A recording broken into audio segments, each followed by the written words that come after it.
Listo.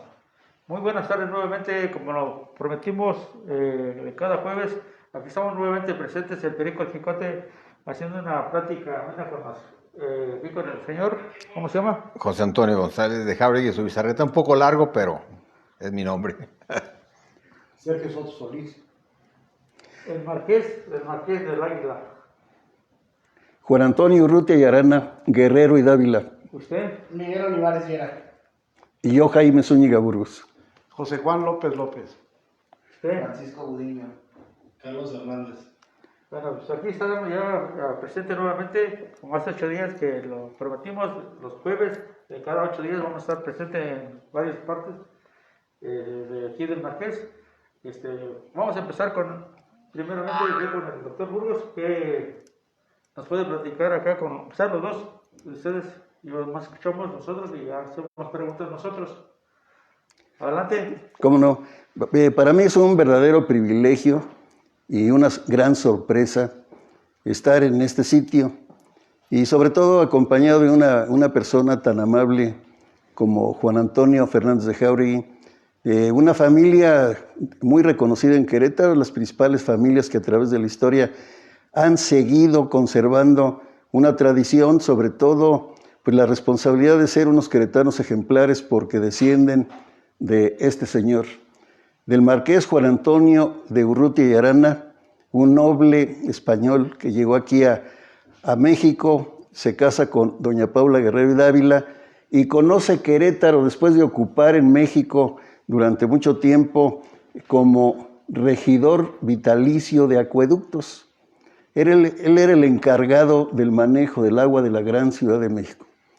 Llega aquí a Querétaro, una circunstancia ajena totalmente, porque doña Paula le había pedido que acompañase a una sobrina monja, Marcela Estrada, que de esa sobrina surgió una leyenda después muy romántica, pero descabellada, para que el marqués supuestamente le hiciera el acueducto para que esta monja pudiera bañarse. No, la realidad es que Querétaro tenía un problema muy serio. Acababa de pasar una de las últimas epidemias que diezmaron la población. Entonces el marqués llega casualmente cuando tenían dos problemas. Uno de ellos era el hospital que estaba frente al convento de Santa Clara, que precisamente los enfermos llegaban ahí, morían y los cadáveres se amontonaban afuera de esa esquina de Madero con Allende. Ahí estaba el Hospital de la Limpia Concepción. Y el otro problema era el agua, relacionado uno con el otro. Entonces, sabiendo que estaba el marqués aquí en ese Querétaro, que todo se conocía, todo se sabía, se dirigen a él, el ayuntamiento, y lo convencen para que durante su estadía aquí en la ciudad de Querétaro los apoyase con sus conocimientos para la construcción del acueducto.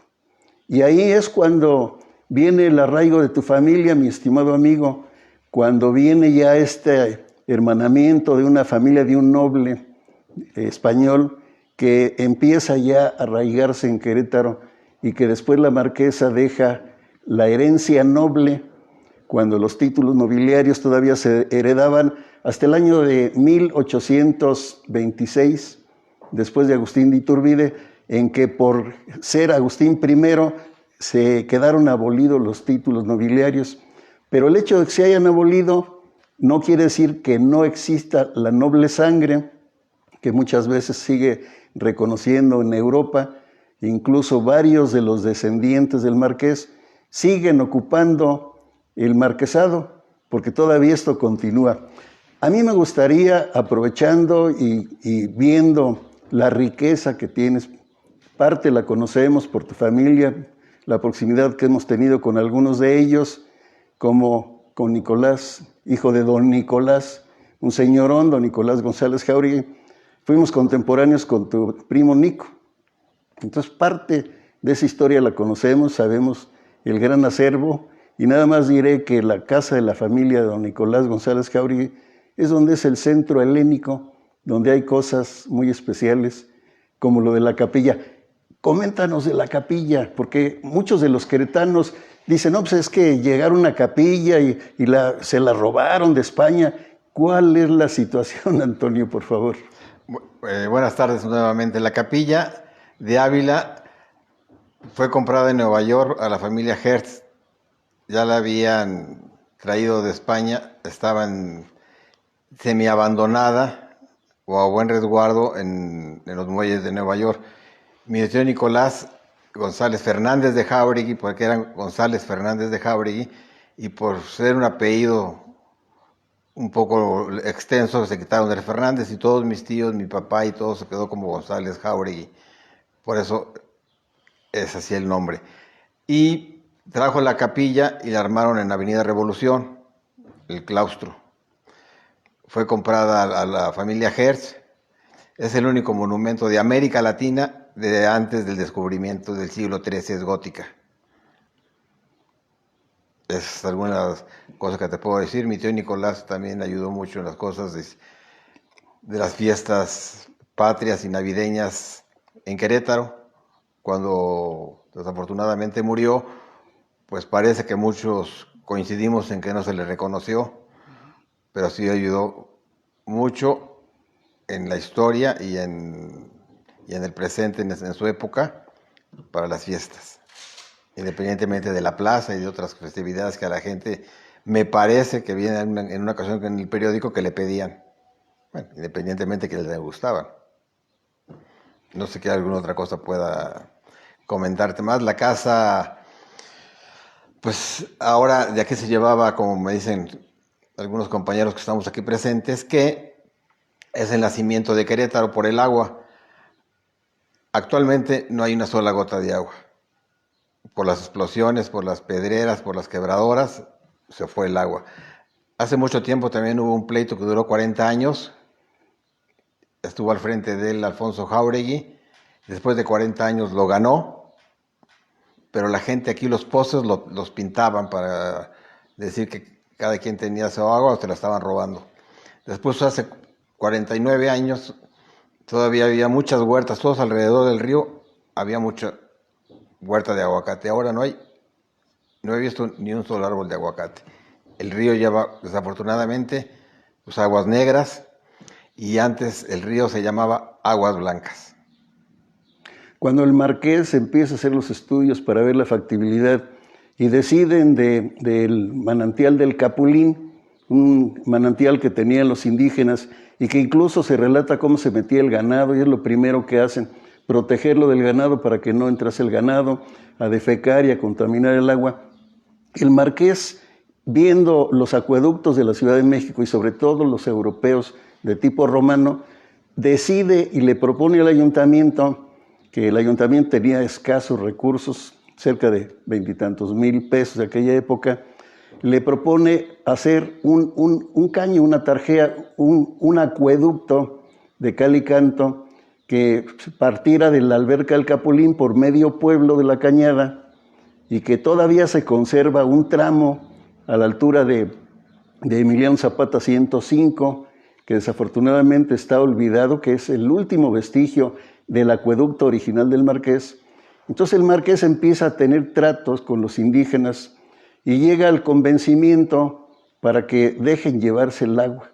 Aquí se manejaba como un común, había encargados, era un autogobierno, un pueblo endogámico que manejaba sus reglas, sobre todo para el manejo del agua.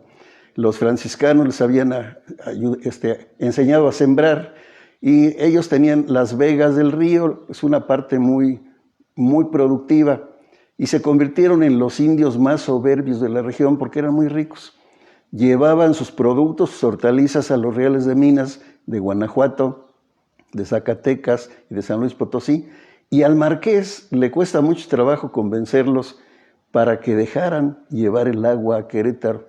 Ya desde entonces la defensa del agua, a pesar de que había muchos manantiales, ya se veía, y la condición que desafortunadamente no existe ningún vestigio, nada más que la tradición familiar, es que al convencerlos el marqués, con unos aportes también para la iglesia chiquita, la anterior, porque pues esta ya es más reciente, acuerdan de que sí se autorizaba llevarse el agua, pero que hubiera un letrero que dijera que el agua se iba a Querétaro con la autorización del común. Entonces el marqués empieza a tener algo fundamental, que es darle vida a Querétaro. el saneamiento del agua durante más de 200 años se debe a este señor, al marqués don Juan Antonio Urrutia y Arana, y el financiamiento, porque aquí las especulaciones son muy duras. A ver, tú como familiar, ¿qué sabes por la tradición familiar? Pero dicen que la que aportó pues, era la marquesa, que era la que tenía las posibilidades económicas, porque pues, el marqués estaba recién llegado cuando se casa con ella, que todavía no tenía muchas posibilidades más que el trabajo como regidor vitalicio encargado de los acueductos de México. ¿Hay alguna situación familiar al respecto? Porque la marquesa al parecer era de carácter muy fuerte. Pues nosotros siempre hemos apoyado a las mujeres y más ahora. Yo creo que en esa época pues siempre han tenido el mando. Imagino, por la tradición y por los comentarios hablados, aunque parezca pleonasmo, que así fue. La otra cosa que yo supe, que estaba el marqués con unos amigos, como estamos ahorita, y comentó que iba a hacer el acueducto. Y uno de sus amigos dijo que por cada fuente que pusiera, me imagino que también lo saben, él iba a forrar de plata. Y al final no lo hizo. Sí, y fue parte de la misma familia porque le tocó otro familiar, don Timoteo Fernández de Jáuregui. Cuando Carlos Rubio inaugura la fuente que está en el Jardín Cenea, se había dicho que era de plata la que iba a ser. Y entonces don Timoteo, lo que fue, eso decía el pueblo, ¿no? Sí. Porque desde luego no era tanto como le agregaban que quería volar con unas alas de petate, cosas de ese tipo, no, sino que en la noche, después del discurso, cuando Carlos Rubio dice que se había fundido en la fábrica de Hércules y que era de fierro dulce, don Timoteo al oír eso en la noche fue a cerciorarse para ver si el fierro era dulce y que con la lengua la probó. Eso decían, ¿eh? Ya desde entonces ya la gente tenía sus personajes favoritos para hacer escarnio de ellos. En la época de Cantoya, cuando estaban los vuelos, don Timoteo Fernández de Jáuregui de broma lo decía, que él también iba a volar, pero que no necesitaba un globo, sino con unas alas de petate. Entonces de ahí el pueblo empezó, y todavía esto lo pueden ver cuando vayan a Plaza de Armas, en la casa del alférez real que después vivió don Timoteo, a un costado, donde era la legislatura anteriormente, hay unas iniciales donde se borró el escudo del alférez real. Don Timoteo puso TFJ, Timoteo Fernández de Jáuregui, y el pueblo decía, te falta juicio, Timoteo Fernández de Jáuregui. Eso era parte de las leyendas populares. Pero la familia indudablemente que ha estado relacionada a través de la historia con Querétaro. Nuestro benefactor, la marquesa, pues segregada porque ella, si aportó fueron 80 y tantos mil pesos, el costo fue 120 y tantos mil, cerca de 130. Y platícanos de este cuadro que está aquí a mis espaldas. Pues ha pertenecido a la familia y esperamos que así continúe. Ha habido gente que lo ha querido comprar y no se vende. Esperemos que permanezca por lo menos en esta casa el mayor tiempo posible porque aquí pertenece y el marqués también. Aunque mi tío Nicolás tuvo al marqués y algunos cuadros en la hacienda, a Juchitrancito, y bueno, pues ahí dice la historia también de cuánto costó en la fecha que se hizo el acueducto, y pues todos estamos contentos con tenerlos aquí y lo presumimos, con humildad, pero lo presumimos. Y es un gusto que la gente que tiene interés en Querétaro, pues perdón por esto, le guste y venga a verlo, y que nos gustaría que los colegios o algún otro tipo de gente que quiera, esto abierto para que pues pueda documentarse más. En la entrada para aquí, para su casa, tiene la fecha de 1689. Fue cuando le dieron el título en España, sin estar en México, al marqués. Por eso está esa fecha en los letreros. Y la gente pensaba que todavía ni llegaba el marqués y ya está la fecha, pero es por eso, fue cuando le otorgaron el título. Perfecto. Yo he hablado mucho aquí los compañeros, las inquietudes, se les ve la cara de inquietud para que platiquen, comenten algo, doctor Soto. No, la verdad es impresionante conocer este acervo cultural que tiene el señor y que nos permite de alguna manera conocer más de nuestro benefactor en cuanto a lo que es el sistema de agua potable en su momento, que fue los Arcos de Querétaro. A mí me queda la duda en el sentido de lo que decía usted, doctor, de quién fue la que aportó el dinero, si fue la señora o fue él, porque sí es cierto, o sea, hace días decía un cronista que la que había aportado el dinero para la cría había sido la señora, la marquesa, ¿no? Sí, ya sé a qué cronista te refieres, generalmente lo dice porque pues, he hecho yo una serie de deducciones. En primer lugar, la imposición de su nombre, porque ella en el momento que se casa no se sabe si fue matrimonio o adopción, porque la marquesa era algo serio. La marquesa vivió poco en Querétaro y nunca habitó la casa de la marquesa. Paradójicamente, esa casa la hizo el señor Alday como el albacea del marqués, ya tiempo después para los descendientes, no hijos directos, porque no tuvo hijos directos, sino los familiares de doña Paula y del marqués. Y la familia Fernández de Jauregui heredaron el marquesado y hubo 2 o 3 marquesas que fueron de la familia Fernández de Jauregui, y fueron mujeres, no fueron hombres. Entonces la casa debe de ser llamada la casa de las marquesas, no la casa de la marquesa. Es un verdadero privilegio que nos haya abierto las puertas de esta su casa para los que somos nativos de este pueblo desde siempre, y saber que esto ha estado por mucho tiempo pues olvidado, ¿verdad? y vedado para los mismos habitantes de este pueblo, y hoy la verdad es un privilegio estar aquí, conocer tanto de nuestra historia, conocer todo este acervo tan maravilloso y tan valioso, que esperemos, y gracias a su gentileza, a la gentileza de ustedes como anfitriones, pues darlo a conocer y que sobre todo las generaciones que vienen lo conozcan, para valorar lo que se ha perdido, que es el agua, y que estamos perdiendo gota a gota cada día. Es lamentable lo que está pasando y ya estamos sufriendo el tandeo del agua, porque nosotros mismos lo hemos provocado también, porque no hemos sabido cuidar ese recurso tan maravilloso, ¿no?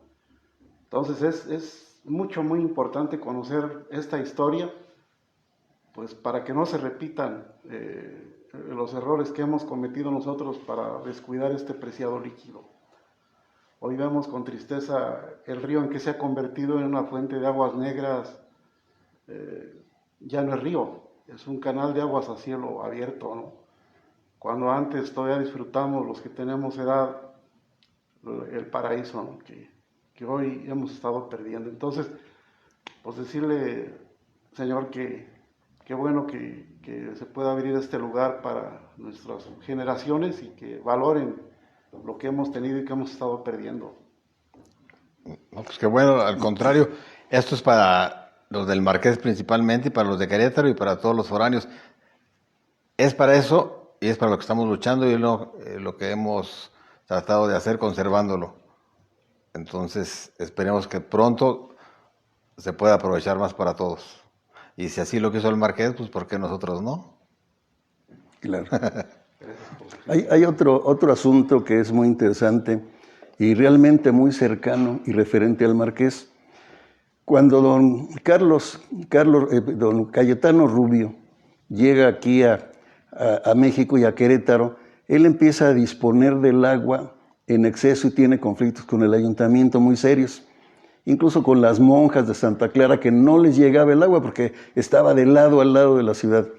Entonces las monjas entablan varios litigios y el ayuntamiento presiona a don Cayetano, y don Cayetano, para congraciarse con el pueblo de Querétaro, manda hacer una estatua para colocarla en la Plaza de Armas. ¿De quién iba a ser esa estatua? Pues del benefactor, del señor Marqués. para quedar bien con el pueblo de Querétaro y relacionado con el agua, que era la zona donde estaban ellos en conflicto. Entonces, en la fábrica de Hércules se funde una escultura con una fuente que había de cobre, según se relata, se funde una escultura del Marqués y se pone en una columna de 8 metros en 1842 en la Plaza de Armas. Y ahí está el señor Cayetano Rubio, el gobernador, etc. Y para hacer esa escultura se había elaborado un molde de madera. Ese molde de madera fue forrado con cera para poder fundir a la cera perdida, etc., la escultura, la estatua, que durante el sitio, en el mes de abril, ya van a ser los días que aconteció esto, un cañonazo la destruye y la derriba. Entonces, tiene parte de la historia lo que está abandonado desde hace mucho tiempo, que era la escultura que un escultor que era especialista en hacer santos en los templos, la elaboró y la hizo tan bien que todavía está abandonada. En ocasiones la han cubierto con un cristal, se ha roto, le pusieron un estuco, le quitaron la cera que la protegía y luego le estucaron. Le han hecho 1 o 2 conservaciones en varias décadas. Entonces está en la alberca del Capulín. Allí está abandonada una verdadera joya, una obra de arte con mucha historia que las autoridades no han sabido aquilatar y que simplemente, como lo hicimos en una investigación que incluso publiqué, que ya algunos otros cronistas la retomaron y la hicieron suya, como suele pasar. Entonces, esto es de rescatar algo que no tiene un objeto que hubieran hecho una escultura de madera para estar a la intemperie, en primer lugar. ¿Y por qué mi abuelo, que trabajó en la Casa Rubio, era fundidor? Y el abuelo platicaba, y en uno de los escritos, en una carta, estaba dónde estaba el molde que había servido para la escultura. Y él decía que estaba en la fábrica de Hércules, que ahí se había fundido. Porque fue una hazaña. Se fundían campanas, mi abuelo era fundidor de campanas, tenía la técnica para hacerlas, pero nunca habían hecho una escultura hasta que estuvo Cayetano Rubio y tuvo la técnica. Cayetano Rubio era mecenas del Museo del Prado, era un tipo sumamente valioso en Europa que la gente no ha aquilatado aquí. Piensa que Cayetano Rubio pues hizo un pueblo, una villa ahí. No, Cayetano Rubio era una gente tan importante que aspiraba a ser el esposo de la hija del rey de España. Y como no era noble, no lo dejaron casar, se viene a América, pero él venía con mucho dinero. La Casa Rubio, su flota naviera, sus importaciones, todo lo que hizo, incluso prestaba, como decía, dinero a Antonio López de Santana. Hay otra historia, no sé si es verdad, en algunos libros que ya sacaremos, donde dice que la estatua que está en la Alameda es del Marqués, que estaba probablemente en la Plaza de Armas y de ahí la movieron a la Alameda. No sé si sea verdad eso. No, esa fue más pequeña. En la Alameda hubo una antes de que estuviera ahí Hidalgo. La Alameda Hidalgo. Y en la cruz hay restos de una escultura, no sé si la conoces, pero ahí fue cuartel y los soldados fusilaron al Marqués y lo dejaron mutilado. Entonces tiene una pierna, no tiene cabeza y todo eso. Porque fue cuartel y irresponsablemente los soldados la destruyeron. Se ha conservado así, afortunadamente no la han querido restaurar, afortunadamente. Como el reloj de Santa Rosa, de Viterbo, que fue el primer reloj de repetición hecho por Mariano de las Casas, que los soldados quitaron las partes de madera para calentar las tortillas. Esto es aberrante, pero ya se hizo, es parte de nuestra historia y hay que conocerlo. Y también lo del Marqués, rescatar esa escultura de madera. Cuando menos tenemos una gente muy valiosa que es Ramón Avendaño, el director del museo, que es especialista en todo esto. Una eminencia. Una eminencia. Ha rescatado en todo el país. Ha estado en el extranjero, pero simplemente en Mérida rescató una estatua del señor Santiago, el apóstol Santiago, que tiene su historia también, algún día se las platicaré él, pero hay que aprovechar todo esto y sobre todo que se conozca, que la gente que está viendo esta transmisión conozca que hay gente de muy buena voluntad como tú, Antonio, Gracias. que están dispuestos a abrir las puertas de su casa con ciertas limitaciones, desde luego, para que la historia de la cual son depositarios ustedes, que no se pierda. Claro, Ramón es amigo, yo era amigo de su papá. Como comentario me enseñó a manejar cuando no había muchas comunicaciones por aquí. Buen amigo de su papá, buen amigo de él. Y haciéndote otro comentario, que también tú me dirás si es verdad o no, que Timoteo Fernández de Jáuregui le prestó dinero a Porfirio Díaz y que Porfirio Díaz le dijo, pídeme lo que quieras. Y él dijo la gobernatura de Querétaro. Son cosas que se van pasando en tradición y se van cambiando. Y cuando triunfó Porfirio Díaz, no le dio la gobernatura.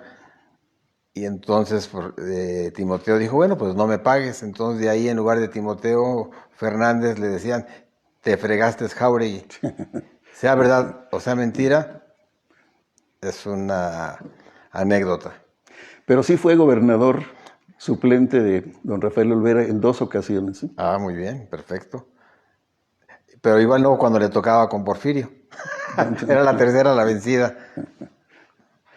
Bueno, pues eso es lo que a grosso modo te puedo comentar. No sé qué otra cosa te gustaría que pudiéramos platicar. No sé cuánto tiempo se disponga. Sin pregunta, la documentación que nos presenta aquí usted, ¿qué documentos son? Son documentos que ha tenido la familia que yo recuerde desde que estaba más joven de lo que estoy. Y han pasado de generación en generación. A unos les tocaban algunas propiedades, a otros les tocaron algunos instrumentos. Tengo un tío que me comenta, de hermano de mi abuela. Mi abuela tuvo 2 títulos de nobleza, uno el del marquesado de aquí de Querétaro y otro el de la presa de Jalpa, pero a su hermano le correspondió un violín Stradivarius. Él vivía solo y se lo robaron, se perdió. Y estos documentos les tocaron a mi papá porque mi papá era historiador. Mi papá era ingeniero químico, pero le gustaba la historia. Y a él le tocaron esos documentos que antes de morir pensaba venirse a vivir a Querétaro para escribir, pero ya no dio tiempo, falleció antes. Y estos documentos pues han estado con la familia, pues que yo recuerde por lo que me platican y como están guardados, más de 200 años. Hay unos que tienen más tiempo. Están guardados exactamente como cuando se los entregaron a la primera persona. Todavía tienen las mismas formas de, ¿cómo se podrá decir? De guardar, de envolver. Espero algún día, si gustan, sacar algunos y podemos abrirlos y leerlos. Hay un asunto, a ver si nos puedes aclarar, porque yo he platicado con algunos miembros de tu familia y hay una versión, yo quisiera escuchar la tuya, la versión de Timoteo Fernández de Jáuregui, que era sumamente rico, era un personaje sumamente rico, entre parte de sus propiedades, pues San Juanico, todo, medio Querétaro, por quedarme corto. Parte de ello era lo del Cerro Pelón, el Cerro Gordo, el Cerro Pelón del pueblito, con amplias extensiones de terreno, y que en la parte de ese cerro él mandó hacer lo que iba a ser una casa, no capilla como decían, sino una casa. Y esta casa, el motivo era en primer lugar por la vista que tenía, por los atardeceres, y porque él era aficionado a la astronomía y encontró en ese lugar el sitio adecuado para poner su observatorio. La familia se divide porque dicen que existen documentos de eso. Y en Villa Corregidora ya hay otra versión de que el fortín fue construido por un personaje ajeno totalmente a la familia, que eran los dueños, que se me hace ilógico porque los dueños de todo esto pues, era la familia de don Timoteo Fernández de Jáuregui. Me parece que mi abuela nació en esa casa, la mamá de mi papá, Guadalupe González. ella era Guadalupe Fernández de Jáuregui y nació ahí, por lo que me han platicado. La gente no sabía que había una pirámide abajo tampoco. Sí, pues era el Cerro Pelón, ¿lo conocíamos, el Cerro Pelón? Sí, y de Timoteo, saltándome a otro tema, es que cuando hizo la donación de Santa Rosa Jáuregui, mi mamá aquí vivió 30 años sola, sin bardas, y la gente la quería y nunca tuvo ningún problema fuerte. Pero en la biblioteca tenía el documento donde Timoteo Fernández de Jáuregui daba la donación de las tierras de Santa Rosa Jáuregui. Creo que en las partes que tienen históricas en Santa Rosa tienen ese documento. Lo tenía arriba de la mesa, en una mesa grande que está aquí atrás, tenía el documento donde Timoteo explicaba cómo regalaba las tierras. Se perdió, por no decir otra cosa, se perdió. Pero ese documento, entre las cosas que alcancé a leer, era que decía que regalaba las tierras solamente a matrimonios, a hombres solteros no. Eso es lo que te puedo decir de Santa Rosa. Equidad de género. Bueno, como ya hemos prometido de hoy, ya se cumplieron los compromisos con la gente, pero nuevamente para día 8, jueves a las 5 de la tarde, esperemos que les haya gustado la plática aquí con los señores, que estuvo muy interesante, y yo quisiera que se acabara eso, pero también la gente hay que darle para que no se nos aburra la gente, y que nos sigan viendo cada 8 días. Y después para todo, y transmitió el periódico El Chicote semanal, estaremos al tanto de todas las noticias. Es todo. ¿Habrá posibilidades de que haya otro programa? Siempre, esa es la casa de Querétaro. Muchas gracias. Muchas gracias, don Juan Antonio. Gracias. A ustedes.